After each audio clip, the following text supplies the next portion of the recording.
Okay, this is day 3, and I got started and then I realized I didn't quite, well, then somebody came in my room, but I also realized that I didn't quite like the problem. So what I'm going to do is change this to a positive 4. So this is at -2, positive 4 up here, and so this becomes vector, pretend I can draw a straight line. Wow, that's terrible. Okay, that's vector OA, and this is vector OB up there to that point 3, 6, and they're wanting us to come up with the equation of the vector AB. So notice what I've done is I've gone over 5 and up 2. So this is the vector 5, 2 right here. What I can do is I can say that vector AB is equal to, well, starting here and ending here, I have to go a negative OA plus vector OB. Or what I typically will write is that it's vector OB minus vector OA.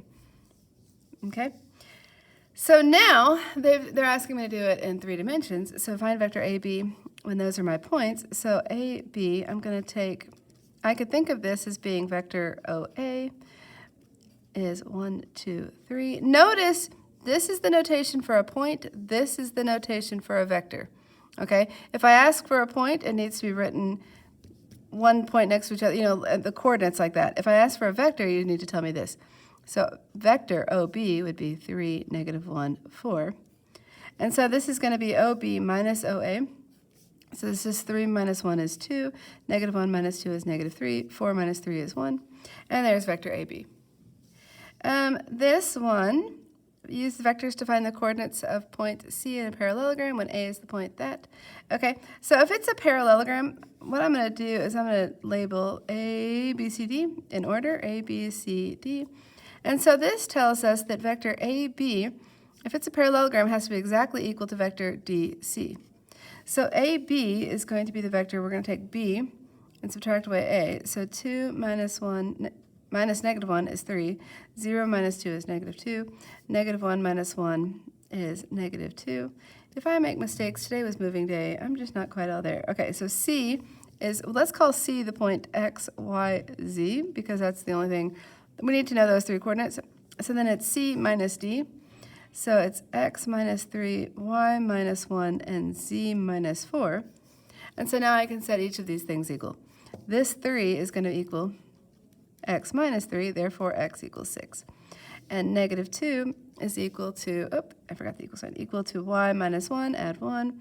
Y is equal to -1. And -2 is equal to Z. Notice how I cross my Z's and I don't cross my 2's. I do that on purpose because my 2's start to look like Z's.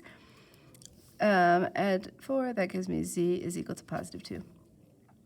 So when they say, what's the point C? C is going to be 6, -1, 2. And if they ask for a point, you should write it like a point. Okay. If A is parallel to B, then there exists a scalar K such that A is equal to K times B.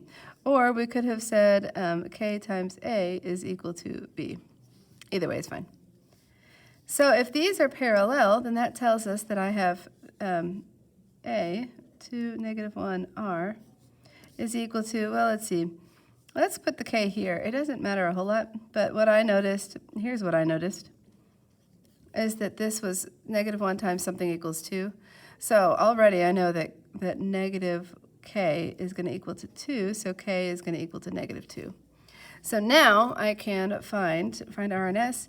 I know that it's -2 R is equal to -3, so therefore R is equal to 3/2. And I know it's -2 times 2, so -4 is equal to S, and we're done. Okay, prove that they're collinear. So if these points are collinear, then what that's telling us is, well, I can look at vector AB, and if vector AB is parallel to vector BC, notice they have this point in common. So if they're going to be collinear, here's A, here's B, here's C. This vector right here needs to be parallel to that vector. It needs to have the same direction. It could have a different magnitude, but it needs to have the same direction. Okay, so vector A, or we could use AB and AC, or we could use, however you want to write this, but I just did AB and BC. So AB is 5, -2, -4, and BC is 10, -4, what is that? -8. Notice, so we can say since BC is equal to 2 times vector AB, our points A, B, and C are collinear. I ran out of space, sorry, but hopefully that made sense. And that was day 3. Day 3, I think I was afraid that I had missed some of these concepts, but I think I really had them in other worksheets. So anyway, go practice. This takes a lot of practice. I think I suggested some problems down there. It says HL, but SL, you might want to do it too. Okay, enjoy. Goodbye.